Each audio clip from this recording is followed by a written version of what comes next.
नमस्कार दोस्तों, शीर्ष प्रसिद्ध पिक्चर चैनल में आप सभी लोगों का स्वागत है।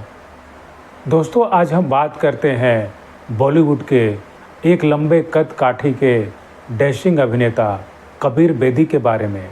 दोस्तों, अभिनेता कबीर बेदी ने अपने फिल्मी कैरियर की शुरुआत 1971 में आई फिल्म हलचल से की थी।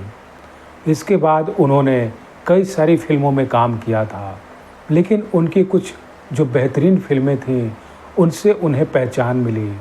और अगर कुछ उन फिल्मों के बारे में बात करें तो उनमें थी कच्चे धागे, खून भरी मांग, ताजमहल, काइट्स, ब्लू इत्यादि। दोस्तों, अभिनेता कबीर बेदी बॉलीवुड फिल्मों में काम करने के साथ साथ वह विदेशों में भी टीवी सीरीज़ और हॉलीवुड की फिल्मों में काम करने लगे थे। 1976 में आई एक इटालियन टीवी सीरीज़ संदूकन से उन्हें यूरोप में एक खासी पहचान मिली और यह संदूकन टीवी सीरीज़ वहां हिट रही और अभिनेता कबीर बेदी यूरोप में स्टार बन गए। इसके बाद उन्होंने और भी कुछ टीवी सीरीज़ में वहां काम किया और साथ ही साथ हॉलीवुड में भी कई फिल्मों में काम करते रहे। दोस्तों, अभिनेता कबीर बेदी बॉलीवुड के पहले अभिनेता थे जिन्होंने हॉलीवुड की फिल्मों में काम करना शुरू किया था। दोस्तों, अभिनेता कबीर बेदी की अगर निजी ज़िंदगी के बारे में बात करें तो उन्होंने चार शादियां की थी। उन्होंने खुद अपना एक स्टेटमेंट दिया था जिसमें उन्होंने कहा था कि वह ओपन मैरिज में विश्वास रखते हैं। इस बीच उनका बॉलीवुड की खूबसूरत अदाकारा परवीन बॉबी के साथ अफेयर के चर्चे भी सुर्खियों में रहे थे। दोनों ने काफ़ी लंबे समय तक एक दूसरे को डेट किया था और जब भी उन्हें विदेश जाना होता तो दोनों अक्सर साथ में ही विदेश घुमा करते थे। एक बार अभिनेता कबीर बेदी परवीन बॉबी के साथ इटली गए थे तो वहाँ पर कबीर बेदी को यह पता चला कि परवीन बॉबी कोई मानसिक समस्या से जूझ रही थी। हालांकि अभिनेता कबीर बेदी ने परवीन बॉबी को मेडिकल ट्रीटमेंट लेने की भी सलाह दी थी, पर अभिनेता कबीर बेदी ने एक इंटरव्यू के दौरान बताया था कि उनके मेडिकल ट्रीटमेंट की सलाह देने पर अभिनेत्री परवीन बॉबी चिढ़ जाती थीं। अभिनेता कबीर बेदी को यह एहसास होने लगा था कि अगर परवीन बॉबी ने कोई मेडिकल ट्रीटमेंट नहीं लिया तो स्थिति धीरे धीरे और भी खराब हो सकती है।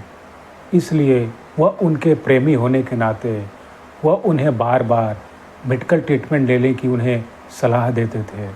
कबीर बेदी ने यह भी बताया था कि उनका मेडिकल ट्रीटमेंट न लेने का यह कारण था कि उनको डर था कि लोगों को पता चल जाएगा कि वह कोई बीमारी से ग्रसित है तो फिर उन्हें फिल्म में काम मिलना बंद हो जाएगा और इस तरह से उनका फिल्मी करियर ख़त्म हो जाएगा।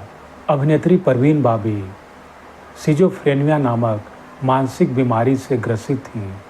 इस मानसिक बीमारी के कारण वह समय समय पर अपने आप को भूल जाती थीं और उन्हें हमेशा यह डर रहता था कि कोई उन्हें मार देगा।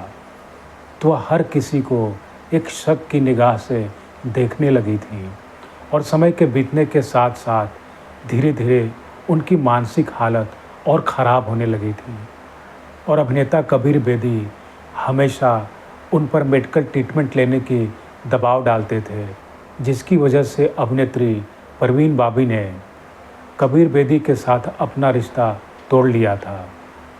और जब 2005 में अभिनेत्री परवीन बॉबी का निधन हो गया था तो उसके बाद से कबीर बेदी को दोषी ठहराया जाने लगा था कि उन्होंने उस सिचुएशन में परवीन बॉबी से ब्रेकअप कर लिया था, जिसकी वजह से परवीन बॉबी सदमे में चली गईं और उनका आखिरकार निधन हो गया। हालांकि अभिनेता कबीर बेदी ने इस बात को झूठ बताया था और उनका कहना था कि उन्होंने परवीन बॉबी से अपना रिश्ता ख़त्म नहीं किया था, बल्कि परवीन बॉबी ने ही उनसे यह रिश्ता तोड़ लिया था क्योंकि वह उनको बार बार मेडिकल ट्रीटमेंट लेने की सलाह देते रहते थे। दोस्तों, अभिनेता कबीर बेदी आज भी टेलीविज़न सीरीज़ और फिल्मों में सक्रिय हैं। धन्यवाद।